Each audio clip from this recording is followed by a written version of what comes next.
Depois de ficarem presos no caminhão, eles arrombaram a porta. E ao fugir, pegaram o caminhão emprestado e foram em direção ao local onde estava seu pretendente do casamento arranjado. E eles chegaram com tudo, chamando muita atenção. E ela acabou agradecendo por ele ter trazido ela até lá. E ele falou que qualquer pessoa se apaixonaria por ela. E eles se despediram. E ele ficou pensando que como ela iria se casar, ele não podia mais continuar no templo. E do nada aparece uma mulher em seu lado. Ela perguntou o que ela estava fazendo. E como ela estava com roupa de trabalho associada ao templo, ela o arrastou, mandando ele limpar o pátio. Enquanto isso, Izuki encontra seu pretendente. E eles começam a se apresentar. Mas quando ela vira de lado, ela vê a Kagami. E ela não acredita, ela acha que é um sósia. E ele não queria ver ela se encontrar com outro homem. Mas ver sua figura sedutora é um espetáculo de ser visto. E ele começou a se bater, pedindo para seus desejos irem embora. E ele perguntou se ela estava com algum problema, e ela disse que estava tudo bem. Não sabia mais o que dizer. Com essa situação, acabou esquecendo. A Kagami desconfiou que sua presença estava deixando o clima negativo e pensou em se esconder, e a mulher chamou ele pro canto.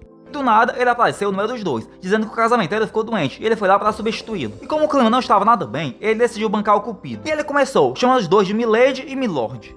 Ele perguntou o que ele gostaria de fazer no encontro com sua namorada, e ele disse que gostaria de ir ao cinema. A Kagami pirou e começou a falar um filme com assentos para casais num local bem escuro. Mas calma, que ele era do cupido e não podia pensar nisso. E perguntou como ele passava seus dias de folgas, e ele disse que era nas fontes termais. Agora ele pirou de vez, e Izuki chamou sua atenção, perguntando se ele estava bem. E se você se casasse? Ele disse que gostaria de ter 10 filhos. E depois dessa, não deu mais para segurar, ele acabou infartando. E ela acabou se desculpando. E ele falou que seu amigo deveria estar muito preocupado com ela, que não houve nenhuma mentira em nada do que ele fez ou falou. E ela relembrou alguém falando pra ela que ela não deveria mentir, que era errado. E ela revelou a verdade, dizendo que não pretendia se casar. E como ela estava arranjando um casamento arranjado só para manter o templo, o seu pretendente era um sacerdote budista.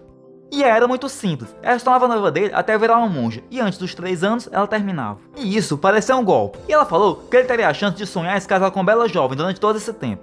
E aí que pareceu um golpe mesmo, então ela falou que se ela gostasse, ela se casaria com ele, se ele quisesse se casar mais cedo. E ela tinha que falar que queria mais se concentrar nos estudos, e mandar ele esperar, e ela acabou concordando. E como ela queria se casar só para manter o tempo, ela acabou se desculpando por ter mentido. Perguntou se ela ainda aceitaria o noivado. E ao se levantar, começou a dizer uma dura realidade, que tinha ouvido falar que o templo estava sempre falido, precisando de pessoal e de reparos, e ela não poderia cuidar nem dela, imagine dos outros. E ela tinha certeza de que quem decidiu fechar o templo tinha o mesmo pensamento, e disse para ela encarar a realidade, que não valia a pena, mas mesmo assim ela disse que assumiria o controle do templo. E então a Kagami fala que o mínimo que poderia fazer era dar sua vida para limpar a imagem do templo, mas isso prejudicaria ainda mais. E ele acabou pedindo uma segunda chance, mas para a Kagami ia ser bom o templo fechar, porque ele ia pagando a dívida aos poucos, e quando o templo desaparecesse, ele não precisava mais trabalhar para pagar sua dívida. Mas mesmo assim, ele implorou para ele ajudar, porque o templo era da Izuki e já ajudou ele 2 vezes. Ele falou que cuidar de um templo não é nada fácil, e perguntou o que ele faria se ela não aguentasse mais, e ele disse que apoiaria. Você passaria o resto de sua vida fazendo ela feliz? E ele jurou. Você ficaria com ela na saúde e na doença? Ele disse que sim. Vocês cuidarão um do outro e construirão uma família feliz? E ele aceitou. E isso já estava virando uma proposta. E após isso, ela acabou reconhecendo a determinação de Kagami e acabou aceitando a proposta, mas disse que ia emprestar apenas o seu nome. E quando eles estavam voltando, a Kagami comemorou, porque como ela ia se casar apenas no nome, ele não precisava sair mais do templo. E ela acabou chorando e tampou os olhos de Kagami, para ele não ver o seu rosto, mas ela acabou vendo, dizendo que ela estava chorando e corada ao mesmo tempo. Ao chegarem para pegar o trem, não tinha mais nenhum, porque já era muito tarde, e então eles decidiram pegar um táxi, mas ao chegar lá, também não conseguiram. Como eles não poderiam dormir na rua, sua única alternativa era dormir no hotel. E eles vão entrar e a Kagami já estava pirando, porque os dois estavam sozinhos num motel, e agora, o que poderia acontecer? E ao chegarem, o local era grande e limpo, e tinha jogos de karaokê. Mas a Kagami falou, desde que ela não olhe para essa parede, ia ficar tudo bem. E o local tem até cosplay, e a Kagami pirou, e veio um monte de pensamentos na sua cabeça. E ele pensou que o Izuki estava fazendo isso só para aliviar a tensão. E ela falou que tinha filmes que eles poderiam assistir juntos, e ele jogou contra a parede para seus desejos irem embora.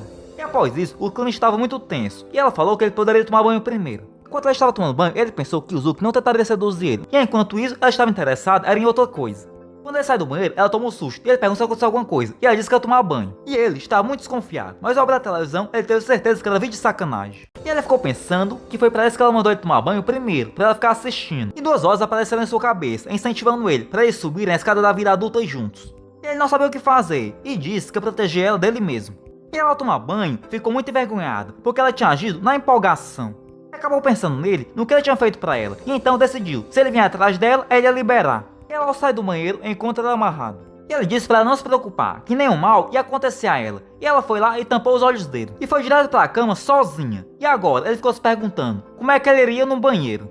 Ele acabou chamando ela, mas ela não respondeu. E vemos que ele perdeu uma grande oportunidade.